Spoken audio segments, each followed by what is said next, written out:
looked at using your upper body to force them into an arm drag position. But sometimes their efforts to escape, because they want to get out of a bad position, right? They don't like being flattened out. They don't like getting the pressure. They know that, especially if they've been doing jiu-jitsu long enough, they need to improve their position. So I can use that desire to improve a position as a funnel to get them to redirect their arm to create a pathway to the back. Now, we're going to show a really basic way to do this first. There's a lot of different, more advanced ways you can set it up, but this one starts getting you to think about that idea of using their escape as forcing them into creating a path where you take their back. So let me mount on Daryl again.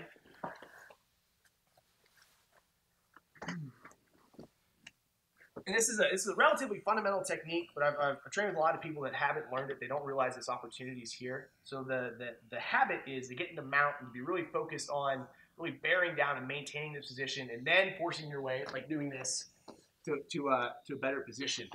So you're trying to. So a lot of people get stuck in this battle of the person's bridging and shrimping, so you're trying to shut down their bridge and shrimp. You're trying to collapse it. You're trying to kind of fight head on with it.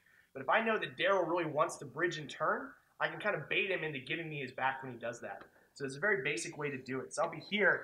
I'm kind of keeping my hips kind of floating a little bit. I have a little pressure down on his hips. When I feel Daryl's hips come up, when I know he wants to turn, I'm going to elevate my hips just a little bit. So I'm getting a little bit of a float going. And as he turns, I hop into technical mount. It's a very quick little movement, but it happens a lot. You can catch a lot of people in this. So I'm here, and he goes to bridge really hard.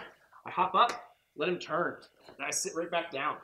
It's a very, very simple little movement. So go bridge really hard, Daryl. Hop right into technical mount. So I'm using this to get him to arm drag himself, basically. So now he cleared that arm. Now I have a path in the back with my technical mount back tip. It's a very simple technique. Let's do it without Daryl here. I'm just nice and low on the mount. As soon as I feel him really committing to that bridge, maybe I resisted like 2 or 3 times, and I really get him to kind of get a little ticked off. So he's bridging really hard.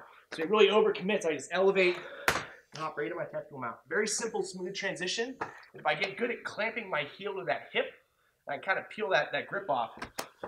Let's troubleshoot this really quick. So you're going to face the camera, the technical mount.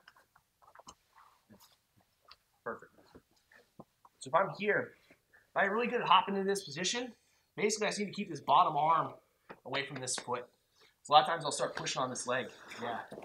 I want to keep this bottom arm, keep this grip broken, keep that bottom arm away from that foot. If you get really good at just elevating and hopping right into here and busting these grips up really quick, it can become a really useful, simple transition for you. I use it all the time. It's another Sunday killing move. It's been a big part of my game ever since. But the concept of the arm drag's there. You're just letting him do the work for you.